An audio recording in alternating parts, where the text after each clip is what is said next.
Bonjour, nous allons voir dans cette petite vidéo donc comment utiliser le Google Classroom. Alors dès qu'on est connecté donc via son mail donc à Google, donc là je suis connecté, hein, donc à ce moment-là j'ai accès à ce Google Classroom, donc on va le voir ensemble, donc via le menu, hein, donc en cliquant deux fois dans le menu, on arrive donc à ce Google Classroom. Autre possibilité simplement c'est de taper Google Classroom. Voilà. Et on y accède directement. Alors, ce Google Classroom est un outil donc intégré à la messagerie, donc aux ensemble des applications Google Apps, et qui nous permettra donc de travailler avec les étudiants et les étudiants donc avec les profs. Alors, première chose, donc quand je me connecte, on me demande de m'identifier, soit en tant qu'élève, soit en tant qu'enseignant. Rassurez-vous, les élèves ne pourront pas devenir enseignants puisqu'on a quand même la main dessus. Donc, en tant que prof, je me place en tant qu'enseignant, donc, et je clique donc sur Enseigner. Une fois connecté, j'ai accès directement à la console donc Classroom. Donc, je suis identifié. Donc, je vais pouvoir, dans un premier temps, soit m'inscrire à un cours, si j'ai le mot de passe pour me connecter, ou si on m'a envoyé un mail pour me connecter, soit créer un cours. Donc créer un cours, c'est très simple, je tape le nom du cours, donc je l'appelle par exemple Mercatique Terminal, STMG. La section c'est Terminal, Terminal STMG, et l'objet donc c'est les cours et les applications. Voilà. Hein, de l'année, un peu possible, etc. Voilà. Alors le principe c'est simple, c'est une matière, globalement, une classe et une année scolaire. Voilà le principe. Donc on peut créer autant de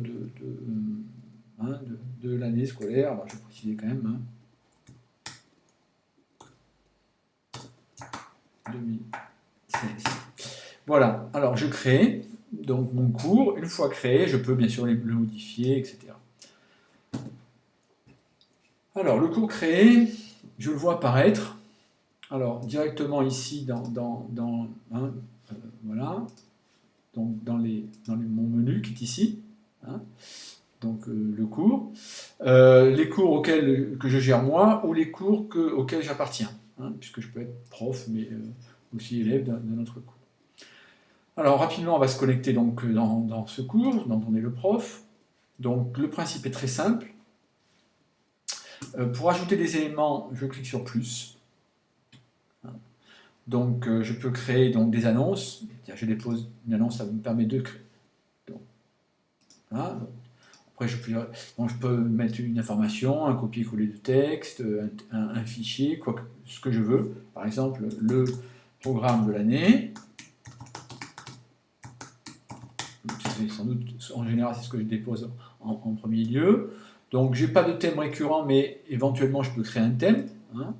Donc, par exemple, les documents de base. Voilà.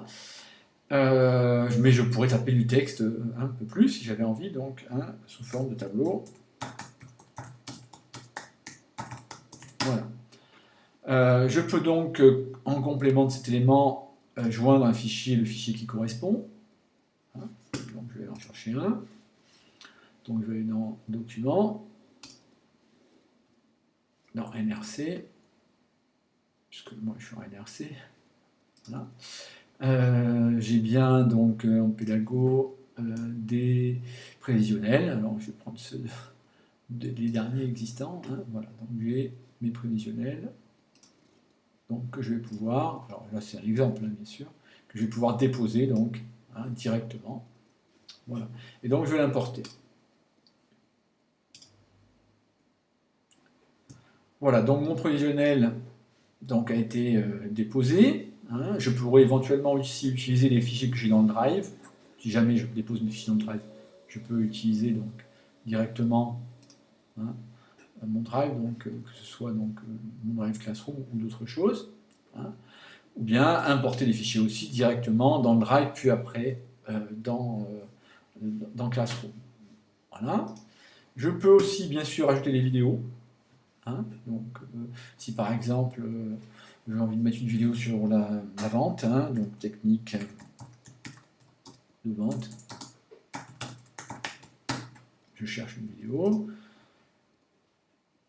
Souvent, je les ai déjà identifiés avant, mais voilà, donc dit qualité, comment répondre aux objections clients. Voilà, donc je place ceci, j'ajoute. Donc je peux mettre je récapitule des fichiers qui sont des fichiers présents sur le Drive, ou bien donc des vidéos YouTube, ou bien, même si vous avez par exemple un document sur une Dropbox, le lien qui correspond à ça. Voilà, donc je poste, et donc mon document sera... Alors, l'affichage est un affichage chronologique, à savoir que, bien évidemment, chaque document nouveau viendra donc se rajouter à l'autre dans une chronologie. Mais je peux aussi remonter, déplacer vers le haut, pour l'instant c'est pas possible, mais déplacer vers le haut un poste par exemple si je veux le faire venir en premier. Donc c'est une présentation qui est verticale et chronologique, c'est-à-dire le dernier document est présent au début de la page. Donc j'ai dit présenter les annonces, je peux aussi élaborer des devoirs, donc par exemple, je leur demande de leur remettre remise de la fiche de présentation personnelle. Je ne veux pas avoir les faire sous forme de papier, mais que je veux l'avoir sous forme de fichier texte, je donne un modèle aux élèves. Donc je leur dis remplir le modèle et remplir le modèle et le remettre avant, à telle date.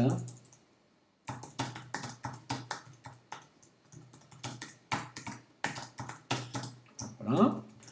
Donc je peux fixer une date de limite de remise, bien sûr. Donc je fixe une date de limite de remise. Alors, je fixe une date, par exemple, le 12 septembre. Voilà. Alors, le thème, je ne me suis pas limité au thème, mais j'aurais pu très bien me remis à un thème, si j'avais eu un thème déjà. Et là aussi, je peux mettre éventuellement un modèle de fichier à joindre pour que l'étudiant ait le modèle de fichier à remplir. Et je crée mon devoir. Voilà, donc les étudiants pourront remettre un devoir. Voilà, donc je peux ensuite aussi créer une question, c'est-à-dire poser une question aux élèves. Par exemple, ici, donc la question c'est quand voulez-vous déplacer le cours voilà.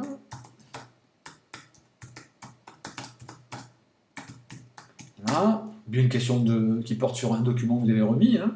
Voilà, donc une réponse courte ou bien des choix multiples, c'est vous qui décidez. Voilà, donc par exemple, vous pouvez demain à 12h, voilà, et puis mercredi 14h. Voilà, donc ils peuvent voir le résumé, effectivement, et ici, donc je pose ma question, donc j'ai que deux options, les élèves peuvent répondre, et j'aurai comme ça, bien évidemment, les réponses aux questions plus tard. Voilà, donc je peux déposer des éléments, donc poser des questions, créer un devoir et créer une annonce. Donc c'est pratique, dans 80% des cas, ça suffit à nos besoins en termes de relations à distance avec les élèves.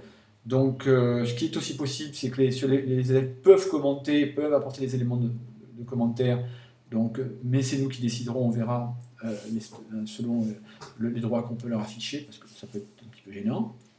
Donc ici, je récapitule, on peut modifier ou supprimer, et puis éventuellement copier ceci. Alors on a vu comment ajouter des éléments, on va voir comment inviter les élèves. Alors les élèves, je décide de leur statut. Voilà.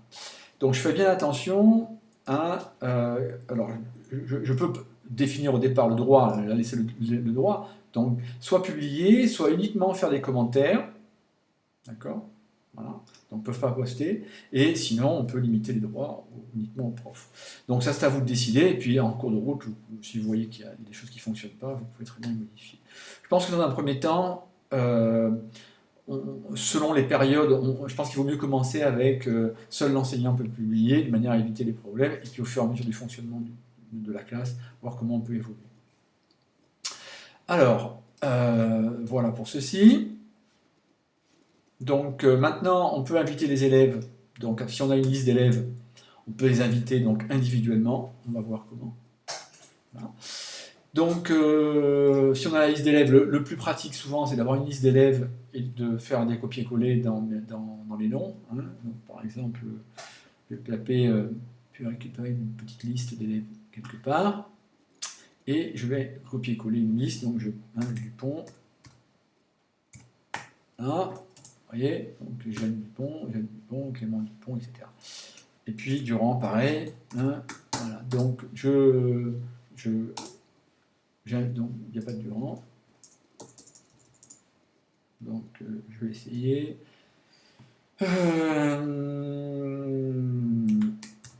Voilà. Est-ce qu'il y a un Jean? Voilà, donc tous les gens, par exemple. Hein. Donc je vais devoir les inviter individuellement. C'est une solution. Si on a la liste des élèves, c'est assez facile. En faisant des copier-coller, on y arrive très facilement. On peut aussi inviter les élèves différemment. C'est-à-dire qu'on peut inviter les élèves via les groupes. Les groupes ont été constitués, les groupes classes ont été constitués. Alors, le seul petit problème qu'il y a au départ, c'est que si on ne fait pas partie du groupe, eh bien, on ne le voit pas apparaître dans Classroom. Les profs principaux ont des droits de gestion des groupes, donc pourront éventuellement s'intégrer dans les groupes et donc faire venir les groupes dans Classroom. Je pense qu'au départ, le plus simple, c'est d'inviter les élèves directement via l'invitation individuelle. Surtout quand on débute. Alors, deuxième chose maintenant, la possibilité qu'on a aussi, c'est de donner le mot de passe, le code du cours, et de le faire aux élèves directement. Donc je vais ici prendre ce code de cours, et puis tout simplement envoyer un mail via la plateforme ici que j'ai, donc nouveau message. Donc j'envoie donc par exemple NRC1. Donc NRC1, BTS NRC1. J'envoie le code l'objet, c'est code d'inscription. Voilà. Je colle le code.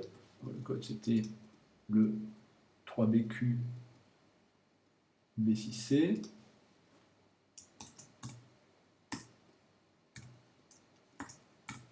Voilà. Et donc, Classroom. Et je le fais avec eux, donc en cours, en général, ça fonctionne bien. En général, ça fonctionne toujours bien. Voilà pour ça. Donc, une fois invités, les élèves, je vais pouvoir vérifier qu'ils sont bien connectés. Alors, on va le voir sur un compte qui fonctionne déjà. Je vais me déconnecter de ce compte-là. Me reconnecter avec un compte qui fonctionne pour voir un petit peu. Ah, ça prend un peu de temps. Voilà. Donc, connecter avec un autre compte.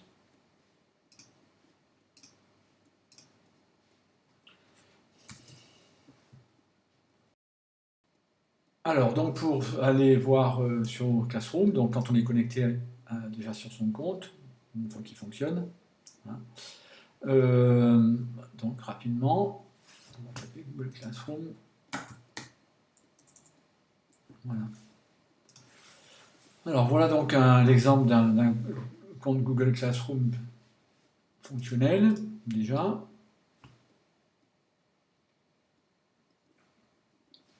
Donc on va prendre l'exemple du cours que j'ai avec vous, donc navigation de Classroom.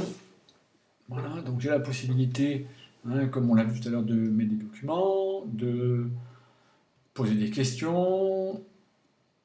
On peut donc, voilà, de poser des questions par exemple. Voilà.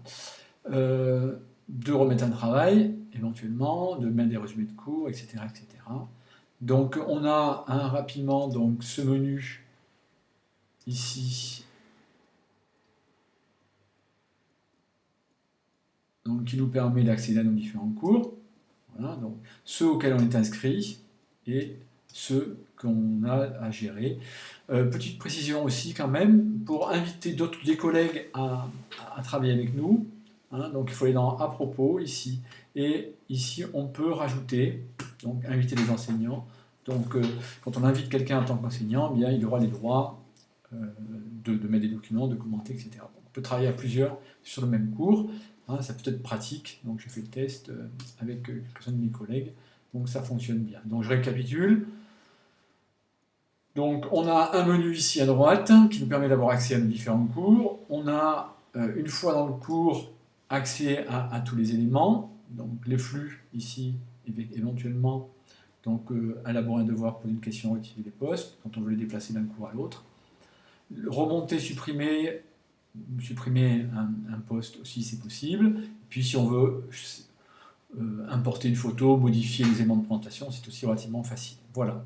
Donc c'est par le menu élève qu'on invite les élèves à participer au cours. Je vous conseille vivement d'utiliser des codes. Hein, ça ira beaucoup plus vite que de les saisir à la main. Mais bon, sur une liste de 30 élèves, c'est pas non plus 2 heures de boulot. Il faut bien reconnaître ce qui est, ça prend 5-6 minutes au maximum. Et dans la partie à propos, vous pouvez préciser le contenu du cours, les matières, etc. Hein, donc ça peut être pratique hein, si vous avez des choses à rajouter, notamment. Hein, donc, bon.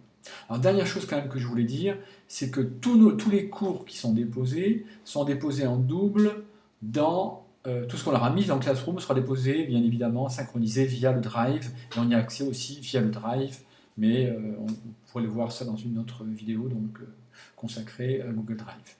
Voilà pour cette petite présentation de Google Classroom pour les profs.